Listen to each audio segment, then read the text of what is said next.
So a very good afternoon to one and all. Good afternoon, children. So today we are going to learn from the intermediate second year economics. We are going to discuss about third lesson from the intermediate second year economics, national income, poverty and unemployment.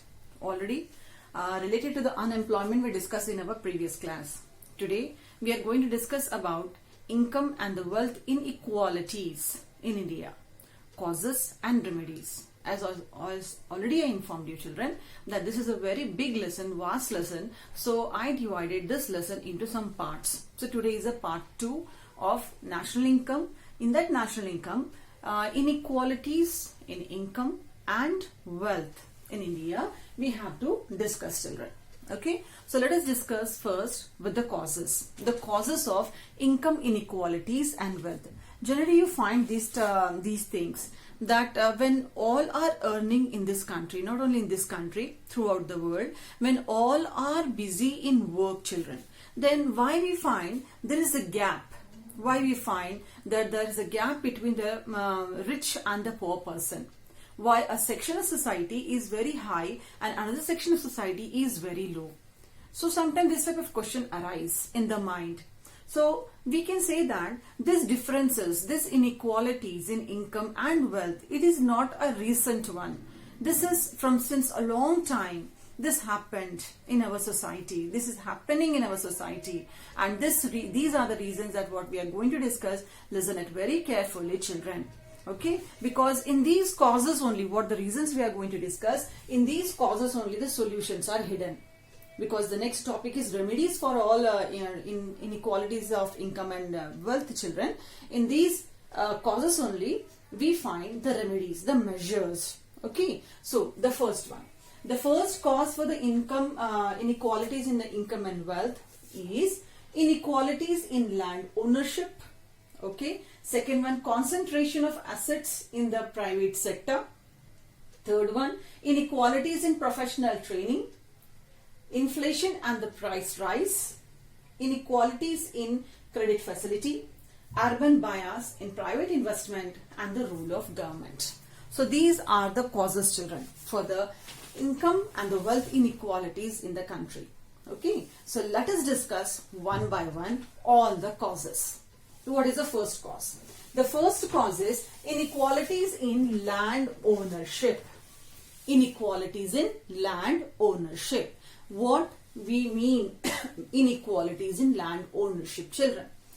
Children, as you all know that before the British rule in the country, most of the land was under the control of kings and the queens. The farmers, the peasants were their children, but everyone that time you followed children the feudalism, the feudal system in the country. Britishers, they came in the country. Then 1600 AD onwards, British, they started ruling the country children. And they came to the country as a traders. From the years 1757 onwards, British, they took up the charge of ruling the country. Okay, and then because British, they wanted to rule the country. So to rule the country, it is very important to know the local language. But as India is a country, multilingual country children, where we find each and every area are having different languages. So it is very difficult for the Britishers to have a conversation with Indians in their local language. Our Indians, they didn't know about the English language, and Britishers, they didn't know about the Indian languages. So what they did? They have to collect the taxes. So for this purpose, what they did, they started a system called as Zamindari system. Zamindari system. Zamindars, they gave one title to the most powerful person of the village. They gave the title as Zamindars.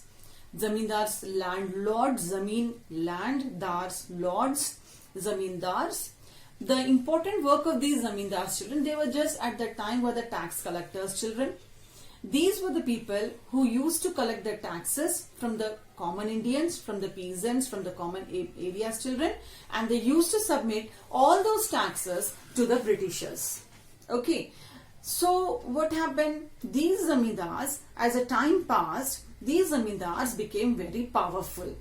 So at the time of British system, zamindari system was there, and these zamindars, what happened, slowly and slowly became so powerful, they got acquired much of the lands under their control.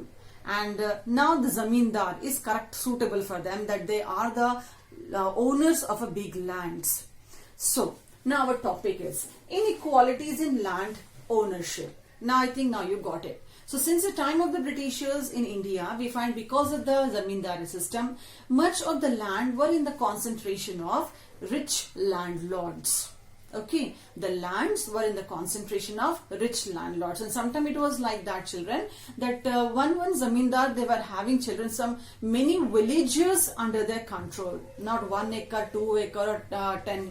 They were having the villages under their control. That means that much amount of the lands they were having under their control, children. So after the independence, this landlord system, the zamindari system, was abolished. Okay, after the independence,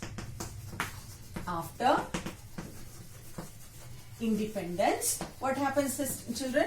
Zamindari system was abolished. Zamindari system was abolished. That what we understand that yes, now all the land belonged to the people.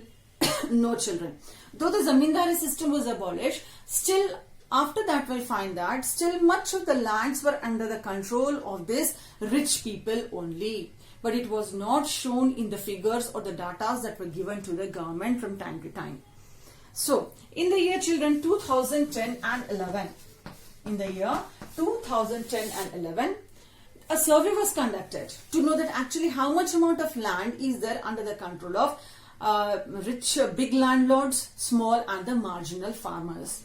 Children, small and the marginal farmers, to whom you call as small and the marginal farmers. Small and the marginal farmers are the farmers, those who own the lands of less than 2 hectares. The people, those who are having the lands of less than 2 hectares, called as small and marginal farmers. So in the year 2010 and 11, it was found that the small and marginal farmers, they were having nearly 84.9% of total land.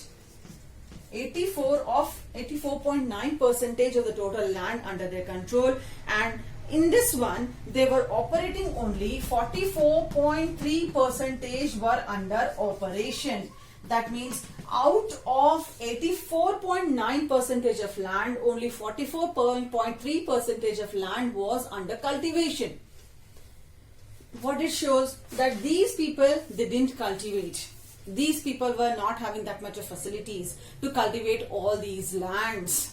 Okay, so this is the figure of small and marginal farmers. In which year? In the year 2010 and 11. In the same year, children, when the data was taken, children, okay, when the data was taken for the rich people, children, it was found that the large holdings, what do we mean by the large holdings? Small and marginal holdings, it means less than 2 hectares. The large holdings, it means, children, it is 10 hectares and above. 10 hectares and above, called as large holdings. And it was found that nearly the large holdings in the country were just 0.7% of the land were under the large holdings, children. From this one, children, the total cultivated area, operated area was 10.9% of the land was under the operation. What we come to know, children, from this one, that though the small and marginal holdings were more in number but less cultivated, and large holdings were less in number but more cultivated. That means still we find that though the people were having the lands in their hands, but still the areas were not properly cultivated, and because of one or the other problems, these made the people, the small and the marginal farmers, to sell their lands again to this large holdings, children, for one or the other reasons. And because of that, we find when there is no large farms children, no good profit. When there is no good profit, no proper income, definitely it reach to the poverty. So this creates the income inequalities among the people. So this is the first subheading, children, inequalities in land ownership. I hope it is clear to you. Then after this one, after the inequalities in land and ownership, the second one, children, it is about concentration of assets in the private sector. Concentration of assets. Assets means the properties, land, buildings, whatever it is, children, in the private sector. So concentration of assets in the private sector. So here we find that large concentration of lands in the country it is under the control of the private people, private industrialists. The large or the big industrialists, large areas are under the control of the private industrialists. And these are the industrialist children, large industrialist children are there, who are easily getting, children, the easy finance. As you know that these people are not at all, they should not struggle to get the finance. If they want or they don't want, they'll, every time we find that the finance companies or these people, this what you call the banking people, they'll just around these rich people only, rich industrialists only, to get the loan from their finances. It is a profit because they know very well this large industrialists never, they will cheat in submission of the loan. Okay, so in that hope what we find, the people in the private sector, large concentration of assets are there. These people are easily, they are getting the loans, children, the finance facilities from the people. Whereas comparing to the small and the marginal one, whereas comparing to the small and marginal business people also you can take it. These are the people, they have to struggle a lot to run their business, even to get the finance, to get the loans from the banks and from others, they have to struggle a lot. And most of the cases what we find, this poor marginal or the small farmers or the business people children, when they face a struggle to get the loans from the banks and the other areas, directly they'll move to the non-institutional sources called as money lenders. And to get the loan from the money lenders, what happened, children? They keep all their what you call the land or the properties to him, and in exchange to get the money. And in this way, these people get exploited. And again, we find it's the inequalities we can find. Then we can say, children, the large industrialists are getting easy loan. Small industrialists, they are not getting loan. They come under the influence of money lenders, and because of unable to pay the loan, we find that they have to submit everything to the money lenders. They get exploited in their hands. They turn very poor still. That is the second one. Third one, inequalities in professional training. Inequalities in professional training. So, inequalities in professional training. We find that to whom we call as professional. Professionals are like lawyers. Professionals are like engineers. Professionals are like what we call doctors. Like that, there are many professionals are there, IT people. There are many professionals are there, children, in the country. So we find that the income of these people are very high. Income of these people are very high comparing to the non-professional people. Okay, so just if you take in about doctor, a doctor is earning some lakhs of rupees in a month. He earned thousands of rupees in a day.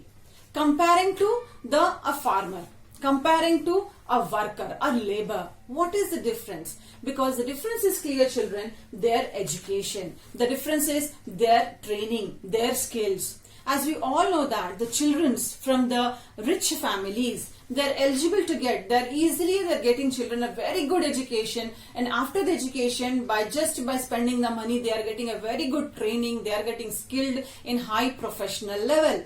Comparing to a child of a poor family, very hardly a poor family, the child gets educated, that too the child gets educated in the government schools, and then the further education, it's a problem to survive, it's a problem to earn. So most of the families, these children, we find that they are unable to get children these trainings. They are busy in earning the incomes. Whereas these rich people's children, their children gets good education, good training, and then later on, they lead a very good life by occupying one or the other position.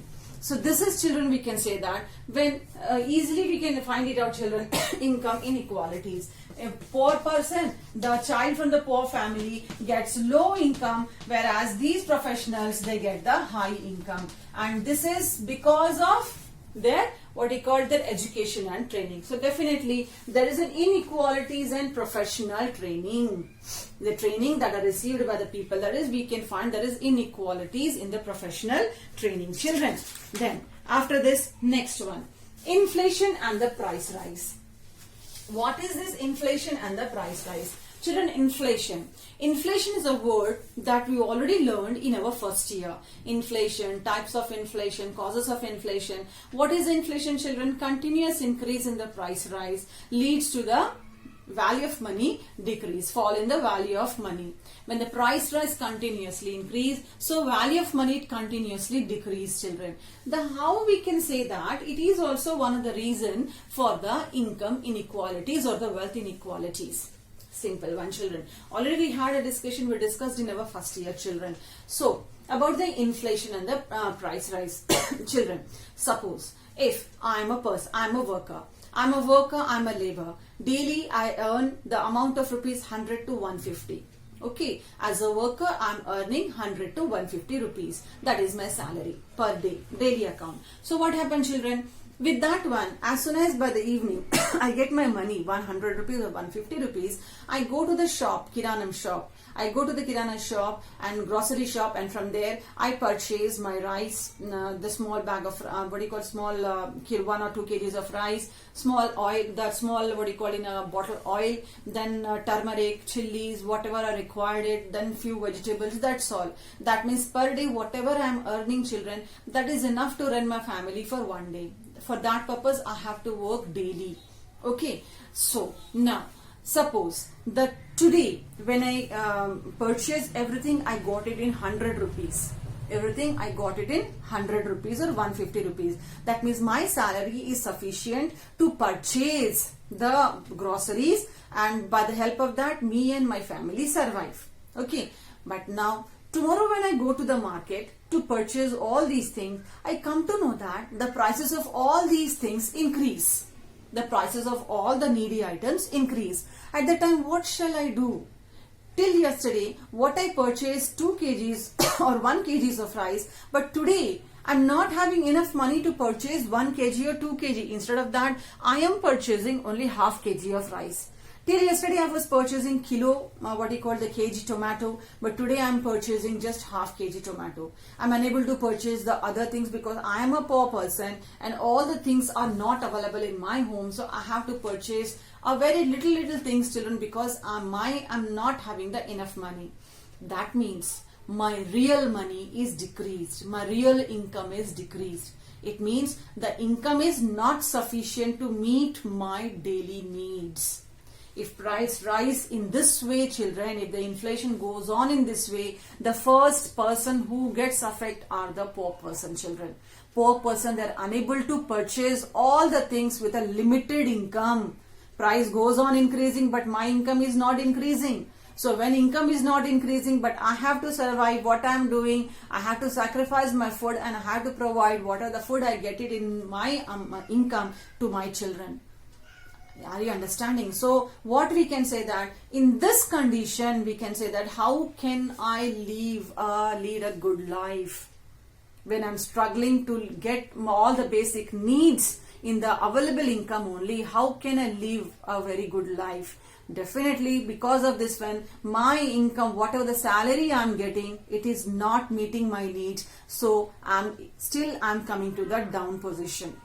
Okay, whereas the rich person, they gets profit, they gets everything, children. They continuously go on purchasing, their income increase, their everything increase. So again we find there is a gap. The gap goes on increasing. If price rise, the gap between rich and the poor, it increase. Rich becomes rich and rich. Businessmen, the traders who sell everything at a higher prices, they are benefits. They know very well whatever the price they keep for rice, definitely everyone will come to purchase a rice because for survival.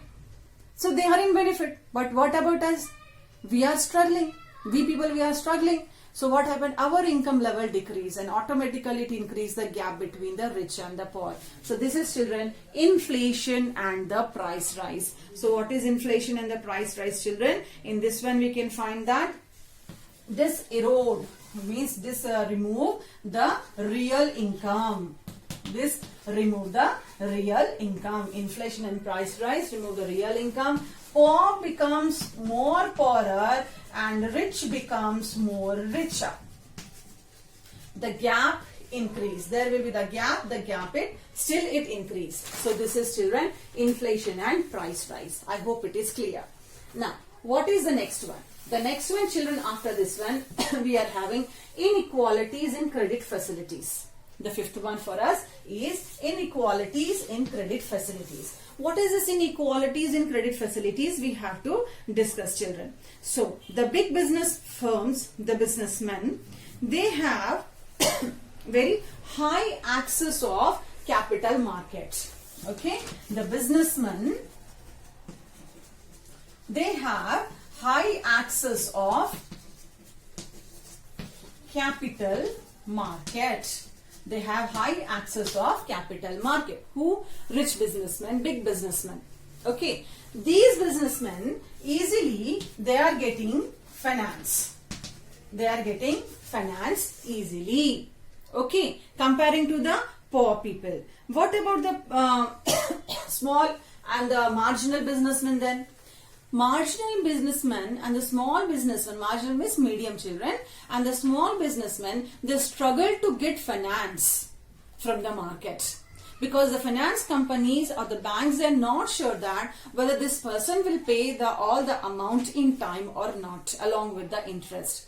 So for that purpose, what happens, children? We find that the rich people are getting all the credits. They get all the credits, children. They get all the loans, finance, everything they get it. By the help of that, they go on expand their business. Whereas the poor person are unable to get the credit, children. By that way, their business remains in that position, or sometimes it go to the more low level. So that creates a gap between the income and the wealth. That is only our topic. What are the causes of income and wealth? This is the topics that we are discussing. That rich people becoming rich and rich, poor people becoming poor and poor. Whereas for the poor it is difficult. Okay. So I hope it is clear. Next one. What is next one? Urban bias in private investment. Urban bias. Bias. Bias, it means, children, differences. The differences.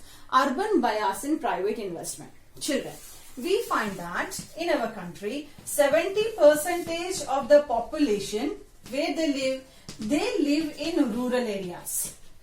70% of the population, they live in rural areas. Yes, but the 70% of the investment, we find it is in urban areas. Are you understanding the differences? Where majority of people are living, children, there we find investment are not done by the private people. Private people, they want to get benefits, they want to get profits. Wherever they are investing, they want to get profit. And for that purpose, they are not sure, they are not showing any interest to invest in the rural areas. And they go on investing in all the projects of urban areas, city areas. What we find in this one? Urban areas are becoming more developed. People, those who are working in urban areas, are getting good amount of income comparing to the people, those who are living in the rural areas. I hope you are getting this point. 70% of population lives in rural areas, but no one is ready to invest on these rural areas. Villages are becoming very backward, whereas where the people are investing, they are investing in urban areas. Just example, we are having Tata, Birla, Ambanis. Do you find that anytime these people are investing in your villages? No. They are investing because your villages, they are not getting any profit. They are investing in only those areas from where they are getting the profit. It shows the clear the mindset of the people that the urban areas becoming more developed one. The people, those who are living in urban areas, are getting more income, more profit comparing to the people of poor areas. I hope it is clear. That creates the differences in income and the wealth. Last one. The role of the government. The role of the government. What do you think, children? The government do. Children, we find that most of the area conditions, the government is also supporting children to the private businessmen, private investors. Government supports those areas from where the government gets the benefits, children. Because government sometimes they are in need of support of private investors. Government is in support of private investors. We discussed already in first year also. Okay, so government is in need of support of private investors. So government support on mostly in those projects from where the private investors they invested, comparing to the development of the rural areas or the other areas. That means government is also sometimes shows the discrimination, the differences in rural and urban areas. So children, these are the causes of the income and wealth inequalities in the country. Okay, I hope all the causes are clear to you. Now, in this only we have to find it out the measures to remove this income and wealth inequalities. So our next topic, children, it is the measures to remove income inequalities. Yes, now children, now we are going to discuss about the measures to remove this income and wealth inequalities in the country. Just now what are the causes we discussed, children. Based on those causes, now we are going to discuss about the measures. Children, from the examination point of view, this lesson is very, very important. Compulsory 10 marks questions are expected, children, from this lesson. Either you may get the question based on the income and wealth inequalities, poverty or unemployment, children. So each and every part is very important for you. Okay. So the first one, children, the first measure that we are going to discuss is land reforms. The first measure that we are going to discuss, children, is land reforms. What are these land reforms? Children, before independence, India was following a system called as the Zamindari system at the village level. Zamindari system. Most of the zamindars, those who were there at the village level, children, were also called as absentee landlords. Also called as absentee landlords. Absentee landlords, it means, children, that they were having the land, some villages of lands they were having under their control, but they even didn't know that from which land what is producing. So everything they depended on the tiller only, the mediators only. So after the independence, what happened, children? After the independence, land reforms were introduced by the government. Under this land reforms, what they did, the first thing they did, they abolished Zamindari system. Under this, what they did, they abolished Zamindari system. They abolished Zamindari system. Okay. When they abolished the Zamindari system, what they did, with the same thing the government passed the proposal, children, passed the proposal that implementation, the measures to be taken that, because these landlords, these zamindars, they were having much amount of land under their control. So what is the need of this much of the land under the control of one family? So government decided, and under the measures, what the government did under the land reforms, government introduced a ceiling system. Government introduced a ceiling system. What is ceiling system? Ceiling system, it means those who are having extra lands under their control, the lands will be seized. Okay, and the seized land will be given to the landless people. Are you understanding, children? The lands of the zamindars to be taken away by the government, to be taken by the government. Okay, from there it will be sealed. Okay, seized. And then that land, extra land, will be distributed to the poor people. This was a plan of the government. And then what the government order, and according to the ceiling system, that each and every rich landlords, they have to make a record of the land, that how much of the land they are having, and compulsory they have to submit that land to the government. Okay. And it is not a very easy thing, children. The government was ordering to submit the lands to the government. How is it possible that everyone will listen? So what happened? Most of the zamindars, what they did, they gave some wrong records. By corrupting, by bribing the officials, they submitted the wrong reports, children. And only few of them they showed children the correct account. So we can say that, children, anyhow about this one we are going to discuss in the next lesson also. So because of this, what happened, children? Though zamindari system was abolished, but still zamindars were there in the villages. That means this land reforms were proved somewhat failure. at the village level, because everyone, they didn't submit children their lands. So in this one we can say that the result was that the nearly 40% of agricultural lands were in the hands of 5% of the people. Just imagine it. 5% of the people, in the rural areas, they were having 40% of land. That means much amount of the land was still under the control of the rich people. So this is the first measure. Measure was introduced by the government, but somewhat it is failed because of some corrupted or the corrupted employees. Okay, and by some zamindars. Next one, control over monopolies. Monopoly. Monopoly, the word we learned in first year. Only single producer, single seller. Monopoly. The monopoly. Why we have to control the monopoly? You know that the monopoly means he is having the right to produce and to sell according to his wish. Monopoly. Then when he is having the right to sell according to his wish, he is having the right to sell at a very high prices, because he know that there is no competitor. Sometimes he produce a product for which there is no competitor. And by taking the advantage of such a things, what happen, he can increase the prices to such a level, because he knows that whatever the price he keep it, people will come compulsory and they will buy it.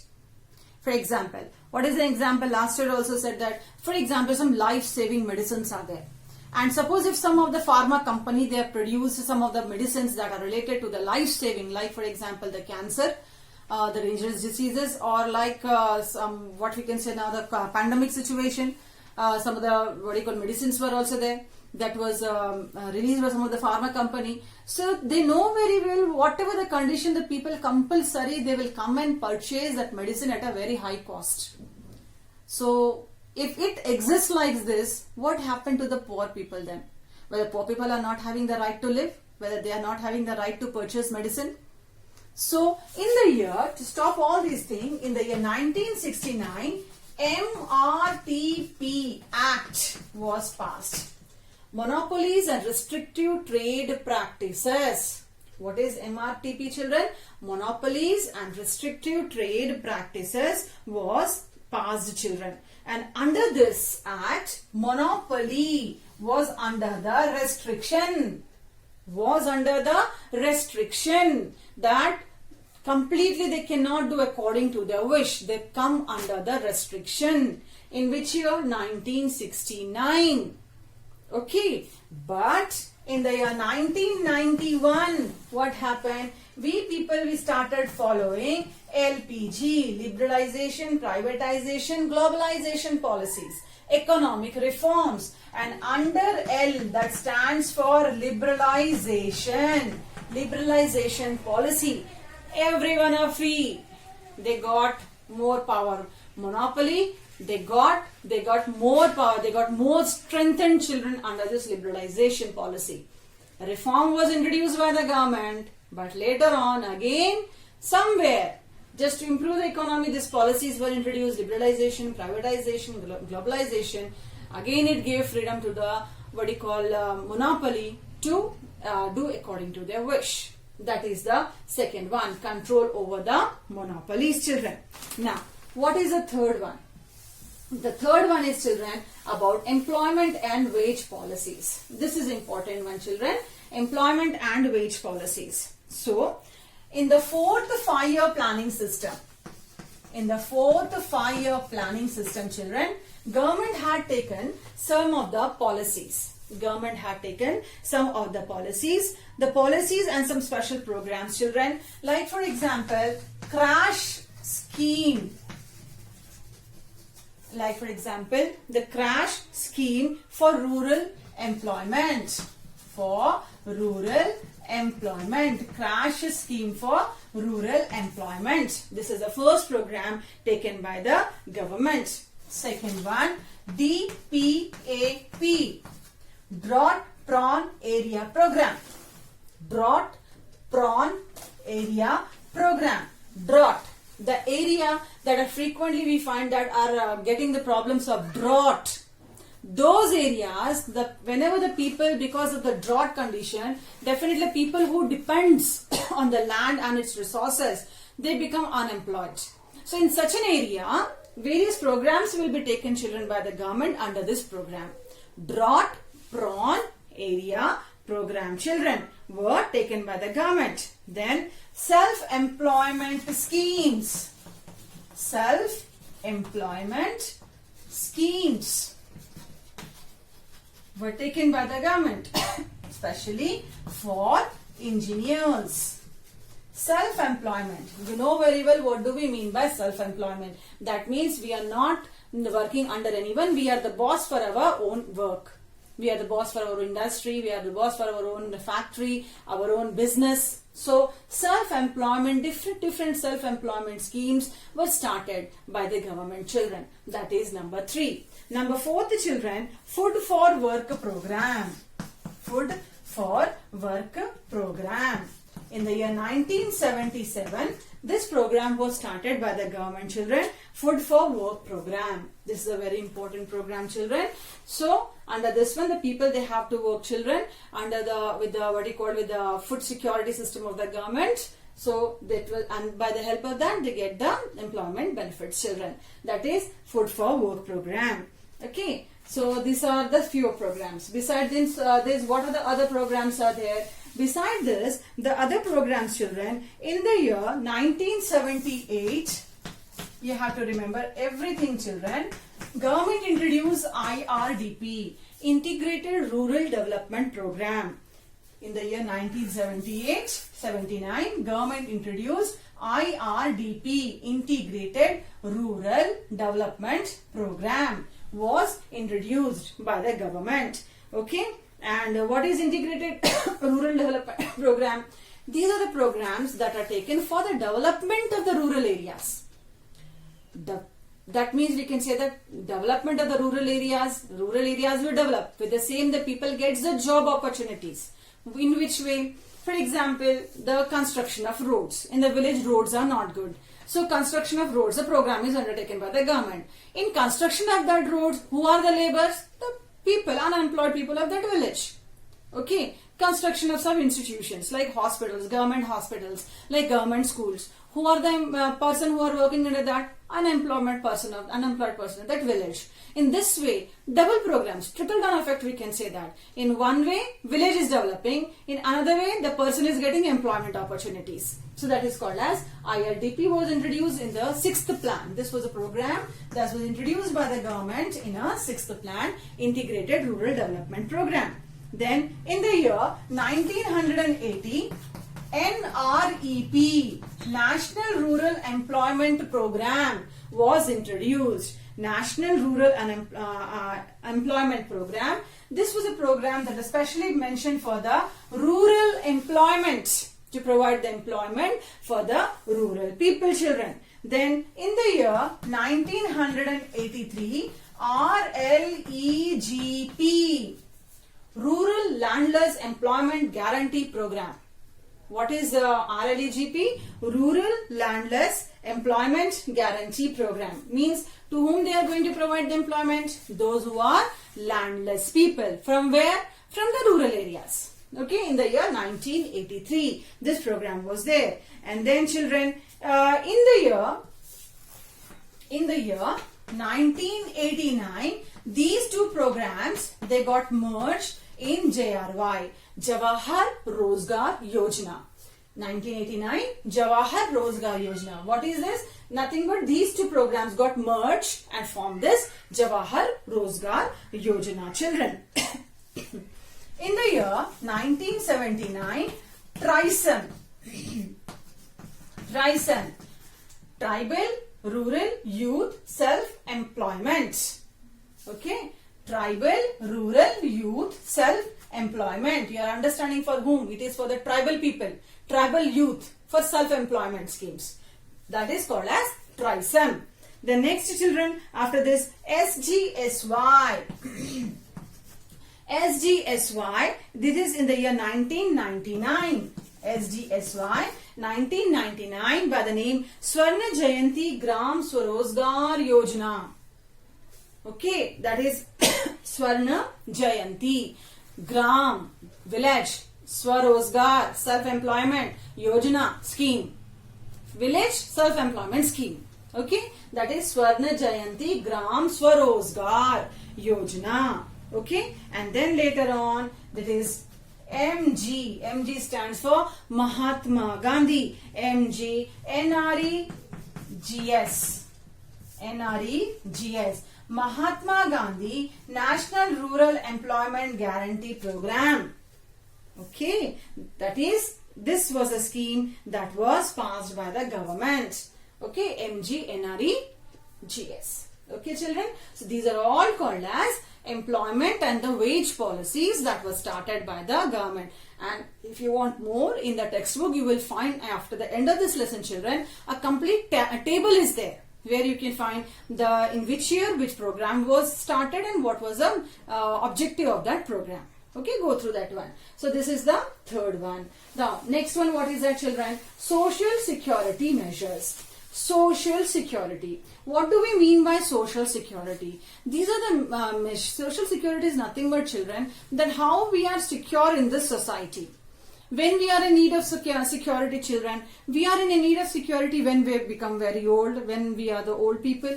They need security from the society. The women, they need the security from the society. The handicapped, they are in need of the security from the society. So what happened? The government introduced many security measures, social security measures. So under this one, the first one, children, social security measures, workmen's.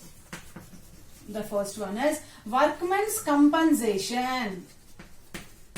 Workmen's Compensation Act. What is this Workmen's Compensation Act, children? Workmen. Who are the workmen? All those workers, all those people, those who are working, these people, they get a compulsory compensation at the time of any injury or death. You know, there are many people are there, children, those who are working as laborers in many industries. Sometimes what happened while handling some of the machines, due to some sometime what happened, they meet with an accident. Or in that accident they get injured, their body parts get cut off, children, or sometimes they die also, children, in the time of manufacturing in that industries. So now it is a duty of that particular owner of that industry to give the compensation. If he is injured, completely the medical all aid to be provided to that person, to his family. If the person died, so next who is there in the family to provide the job to that particular person? So that is called as workman's compensation. Compulsory, a person should get a compensation in case of injuries or the death. That is first one. Second one, Maternity Benefit Act. Second one is Maternity Benefit Act. What is this maternity benefit? Maternity benefit, children, when a mother gives birth, when a woman gives a birth to a child, that we call as maternity. But what is this Maternity Benefit Act, children? This is an act that gives what we call a relaxation to all those pregnant ladies, pregnant women, children, those who are going to deliver a child. For example, if you can find that when a woman is going to deliver a child, either after the delivery, she is not in a position to do the job, but she is in need of job. So what she can do it? She can go for Maternity Benefit Act. According to this one, a woman can take the leave of about 6 months. 6 months of leave can be compulsory given to a woman so that she can take care of her newly born baby up to the 6 months of age. And after the 6 months, whenever she go to the job, she should join the job. No one is having the right to remove her from the job. Okay, so she is getting that facility. That is, she can be at home for 6 months. Okay, and then when she come back, she can join the job. That means her job is secure. Her job is secure. That is social security, children. Her job is secure. And at the time, children, what we can say, at the time of the 6 months, she will get the salary also. No one can deny in payment of the salary. That is called as Maternity Benefit Act. Okay. Third one, children, Provident Fund Act. Provident fund, you know very well. You heard also what is this provident fund. Provident fund is nothing but, children, here we find that at the time when a person do the work, when he or she is in the job, from the salary some amount of the money is cut to children, and that amount is getting doubled by the owner, by the employee children, and at the time of retirement the person compulsory he get the provident fund, that amount, a bulk of amount at the time of retirement. That act is also under this one. So that is Social Security Act. Next one is Minimum Needs Act. What is this Minimum Needs Act? Under this program of Minimum Needs Act, children, so especially we find this one in less developed countries. In less developed countries, the government pay concentration to the poor people, especially government pay concentration to the poor people. So what they do, that at least all the poor persons in the country, they should be able to get all the basic needs, because they are not in a position to purchase. Then from where they can purchase? They can purchase through subsidized shops like PDS, public distribution system, ration shops, where the people, they get almost all the things at a low cost. Rice, wheat, sugar, kerosene, the pulses, everything the people, they are getting, children. So what is that? It is nothing but, children, to strengthen the poor people of the country, to get all the benefits. They should be able to consume, they should be able to strong, they should be able to work very hard. So that is, we can say that through the public agencies, all the things will be given to the poor people, children. Which people, children? BPL. BPL means below poverty line. Those are unable to purchase the things, those are unable to consume the good things. At least they can get, children, all these things, children, from the particular shop, from the PDS shop. Next one, program for the uplift of the rural poor. Program for the uplift of the rural poor, children. Which kind of rural poor are they discussing about? They are discussing about the landless people. Okay, the landless poor. They are discussing about the landless poor, children. They are discussing about the small and marginal farmers. Small and marginal farmers. Small and marginal farmers comes under the poor people, children. So what the government is doing, children? So government is started nearly 3 programs, children, for this purpose. So the first program for the upliftment of the poor people is Resource and Income Development Program. The first one is Resource and Income Development Program is the first program under this upliftment of the poor. Second one, children, it is Special Area Development Program. Special Area Development Program. That means the area, special area means like drought area, like flood area, like hilly area, like forest area, where the people are living. That type of people are, those type of people are very backward. So provide some facilities to those type of people. And the third one, children, work programs. Just now we discussed number of work programs that were started by the government, children. So these are all called as the program for the upliftment of the rural poor. And the last one we are having taxation. Taxation. I think you know very well it is a very good measure to decrease the gap between the rural rich and the poor people. How? You know very well who pays the tax? Those who are rich. Those are having the asset. Those are the owner of the assets. Those are having the good properties. So these people, what the government is doing? Government gets the taxes from the people under this taxation, children. Government collects the tax from the rich people and government distribute the tax money for the benefit of poor people. That is clear. You find the same thing in our country also. Government collects the taxes from the rich people, and the tax amount government is utilizing for the various purposes, either for the construction of hospitals, roads, schools, PDS system, running the government schools. In the government schools also free books, free uniform, free food, lunch, midday meal. Like that, many facilities are there, children, that government is providing, children. So these are all the the measures of the government to control the income and wealth inequalities. So I hope it is very clear to all of you. It is very easy and very important also. Okay, so you know what you have to do it. Go through the textbook, children. As this lesson I said, compulsory 10 marks question is expected from this lesson, from any one of the topic, children, either poverty, unemployment, or the national income. So go through the lesson. Material already given to you, children. Go through that material. If there is any doubt, call to me, children. Okay, by that time it's time to take leave, children. Thank you one and all. Thank you, children.